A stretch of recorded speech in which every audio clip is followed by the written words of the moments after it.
There are some secrets that are buried underground and rot. Some of them merge into the sky and remain suspended there forever. Human history is filled with stories of criminals being caught. Prisons are homes for those who make mistakes, for those who fall victim to a moment of carelessness.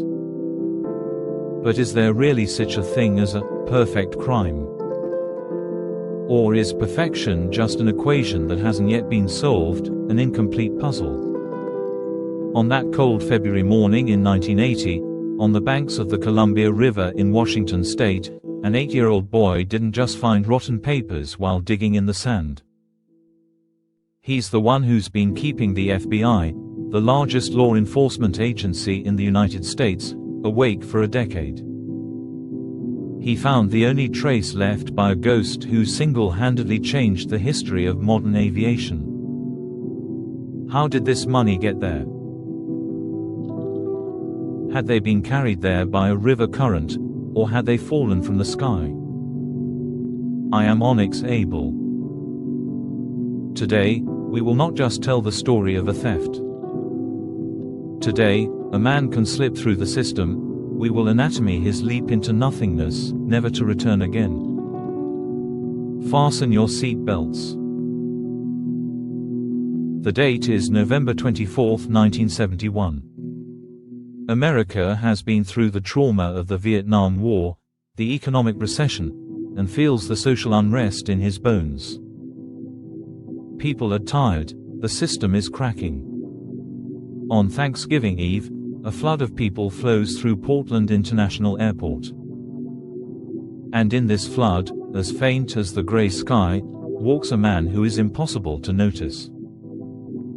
In those days, airports were not like the high-security fortresses of today. X-ray machines were science fiction. Metal detectors had not yet been invented.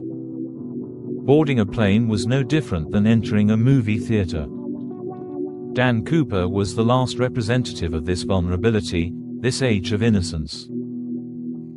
Eyewitnesses described him as ordinary. He is in his 40s and 1.80 tall. A black raincoat, a dark suit, a starched white shirt, and a thin black tie. That mother-of-pearl inlaid gold pin holding up his tie was perhaps the only luxurious detail on him. He approached the Northwest Orient Airlines counter. "One way to Seattle," he said. The ticket cost $20. He took cash out of his pocket. No ID was asked. His bag was not searched. He was an invisible man within the system. His name was Dan Cooper. Or so we thought. Shortly after Flight 305 took off, Cooper relaxed in seat 18C. He lit a cigarette and asked stewardess Florence Schaffner for a bourbon and soda. As Florence passed by, she handed him a small folded piece of paper. Florence knew this scene. A lonely businessman was giving his phone number to a young stewardess. He took the paper and put it in his pocket without reading it. That's when Cooper made the move that transformed this story from a bloody act of terrorism into a legend. He neither shouted nor pulled a gun. He simply leaned forward slightly towards Florence and whispered in a gentle, almost fatherly tone, "Lady, you'd better look at that note. There is a bomb in my bag." When Florence opened the note, he noticed how neat the handwriting was. It was as if it had been written by a draftsman.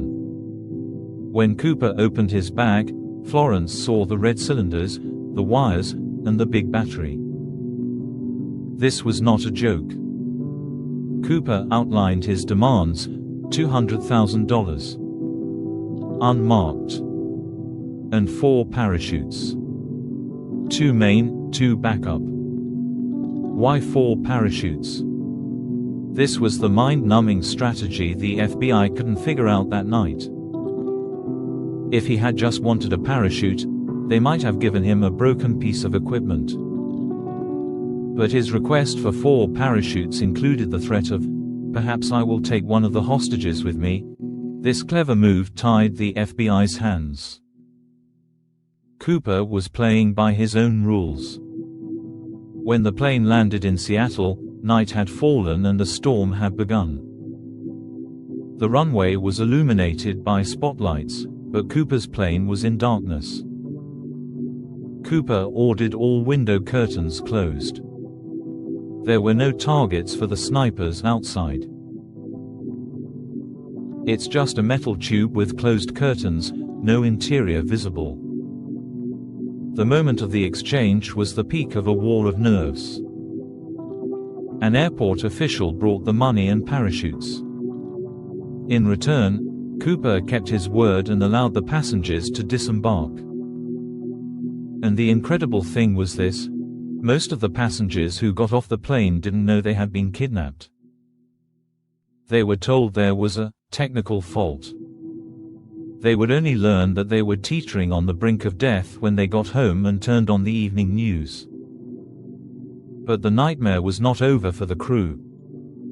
Cooper, Captain William Scott, First Officer Rackstraw, continued to hold flight engineer Anderson and stewardess Tina Mucklow hostage. He announced the route, Mexico City. The pilots objected, there was not enough fuel. "We'll stop in Reno," Cooper said. And then he began listing those technical parameters that proved he was an aviation expert: altitude 10,000 feet. Speed 170 knots. Flaps 15 degrees. Landing gear down. And the cabin pressure is off. These details were not random. Cooper wasn't flying the Boeing 727, transforming it into a jumping platform that travels at 300 km per hour. 10,000 feet is the limit at which you can breathe without wearing an oxygen mask. Flaps and landing gear are used to slow down and stabilize the airplane. He had studied his lesson very well. At 1940 the plane took off again. 2 fighter jets, F-106s, took off to pursue them, but the storm was so intense that they lost visual contact. Cooper was all alone in the huge trunk. He sent stewardess Tina Mucklow into the cockpit and had her lock the door. He said, "No matter what, don't come out." When Tina looked back one last time, she saw Cooper taking off his tie. At that moment, Dan Cooper was stripped of his identity. He wrapped the money around his body. He donned 2 parachutes. He adjusted his glasses and walked up to the unique rear stairs of the Boeing 727, the air stair. The temperature outside was -57 degrees, with the wind pitch dark. Rain was falling like bullets hitting the window. Cooper lowered the ladder handle. Imagine that terrible roar filling the air. When the cabin pressure equalized with the outside pressure, a deafening wind rushed in. It's 2013. Somewhere in the woods between Portland and Seattle. Pilots in the cockpit felt a sudden change in pressure in their ears. The nose of the plane was thrown upward by a sudden weight separating from the tail. As the pilots tried to stabilize the plane, they knew exactly what was happening. Dan Cooper, with $200,000 on his back, he stepped into that black void wearing only a suit and a raincoat. For a moment, it hung in the air for just a second. And then the storm swallowed him. There were no city lights or roads below. Just the wild, untamed forests of Washington state. The pilots announced, "Cooper, are you there?" There was no answer. When the plane landed in Reno, the rear stairs were still dangling. But Cooper wasn't there. He left behind only 2 things: his black tie and that pearl pin. and questions that will never be answered. The most comprehensive manhunt in FBI history, Operation NORJAK, began that night. Soldiers, police officers, volunteers. They searched everywhere, step by step. Lakes were scanned and trees were examined. But Cooper seemed to have evaporated. No parachute found. The body was not found. The bag was not found. As the years passed, suspects emerged. Richard McCoy committed a similar robbery months after Cooper, but was he Cooper? His physical features did not match. Robert Rackstraw, a former Green Beret and pilot, was the strongest candidate, but the FBI eliminated him as well. Kenneth Christensen worked for Northwest Airlines, but there was no evidence. The theories are divided into two. One group argued that he died in the jump and that the money and body were destroyed by nature. The other group believes that he was saved.